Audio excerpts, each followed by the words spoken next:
Hello' বন্ধুসকল, কি খবৰ সকলোৰে? আৰু বেছি দিন নাই ইণ্টাৰভিউৰ কাৰণে। আজি 14 তাৰিখ হৈ গ'ল।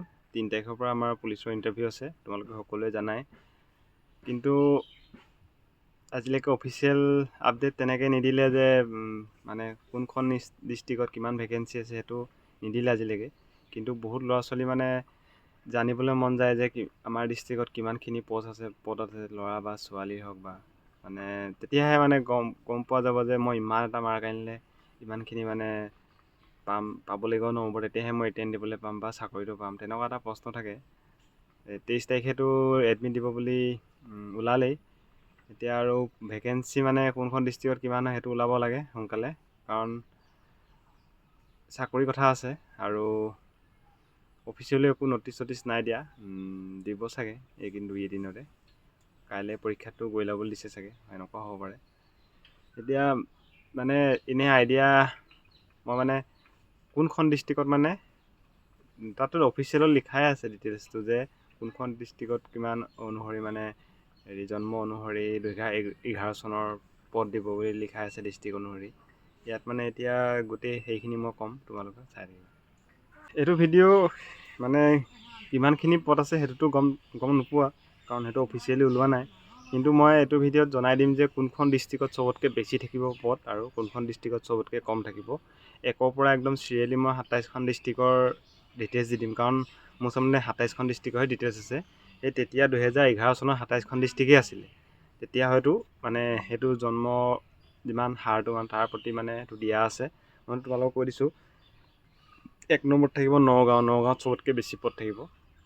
তাৰপিছত 2 নম্বৰত ধুবুৰী, 3 নম্বৰত শোণিতপুৰ, 4 নম্বৰত কাছাৰ, 5 নম্বৰত বৰপেটা, 6 নম্বৰত কামৰূপ, 7 নম্বৰত তিনিচুকীয়া, 8 নম্বৰত ডিব্ৰুগড়, 9 নম্বৰত কামৰূপ মেট্ৰ', 10 নম্বৰত কৰিমগঞ্জ, 11 নম্বৰত শিৱসাগৰ, 12 নম্বৰত যোৰহাট, 13 নম্বৰত গোলাঘাট, 14 নম্বৰত লখিমপুৰ, 15 নম্বৰত গোৱালপাৰা। এই 15খন ডিষ্ট্ৰিক্টৰ মানে চিৰিয়েলকৈ আছে, এইখন বেছি থাকিব। তাৰপিছত গোৱালপাৰাটো হৈ গ'ল 15খনলৈকে, মানে 15খনলৈকে এইখিনি মানে অলপ বেছি পাব পদটো, মানে অলপ খালি ভাল, কিন্তু চবতকৈ নগাঁৱত বেছি পাব। তাৰপিছত 16 নম্বৰত মৰিগাঁৱত থাকিব পদ, মানে বেছি থাকিব। তাৰপিছত 16 পাছত কাৰ্বি আংলং 17 নম্বৰত থাকিব কাৰ্বি আংলং।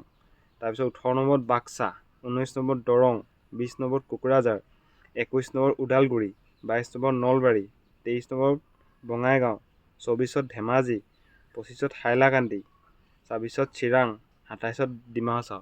চবতকৈ মানে পদ কম থাকিব পষ্ট ABUB, তাত থাকিব ডিমা হাছাও। এইটো তোমালোকে সকলোৱে জানা যে ডিমা হাছাও ডিষ্ট্ৰিক্টখন বহুত সৰু হয় আৰু তাত কেণ্ডিডেট বহুত কম হয়। মানে আমাৰ এইখীয়া ল'ৰা ছোৱালীয়ে যিখিনি প্ৰেক্টিছ কৰি আছে নহয় ইয়াত, তাত তেনেকৈ প্ৰেক্টিছ নকৰে আৰু তাত তেনেকৈ কম্পিটিশ্যনো নাই। তাত সম্ভৱ HT হিলছ বেছি আছে নেকি, সেইটো সেনেকুৱা হ'ব পাৰে। মানে এইখিনি মই চিৰিয়েলকৈ কৈ দিছোঁ, মই তোমালোকক চব এনেকৈ লগাই দিছোঁ, চাই ল'ব পাৰিবা তোমালোকে ফটোবোৰ।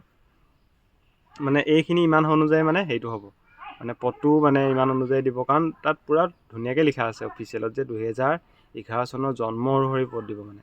সেইটো কাৰণে এইখিনি ছিষ্টেমত থাকিব। চবতকৈ থাকিব হাইষ্ট বেছি নগাঁৱত থাকিব প্ৰথমতে, আৰু চবতকৈ কম থাকিব ডিমা হাছাও। তোমালোকে এইটো মনত ৰাখিবা আৰু নিজৰ ডিষ্ট্ৰিক্টত নিজে চাই আইডিয়া কৰি লোৱা। ঠিক আছে, আজি ভিডিঅ'টো ইমানতে সামৰিছোঁ, চাই ল'বা ভিডিঅ'টো ভালকৈ।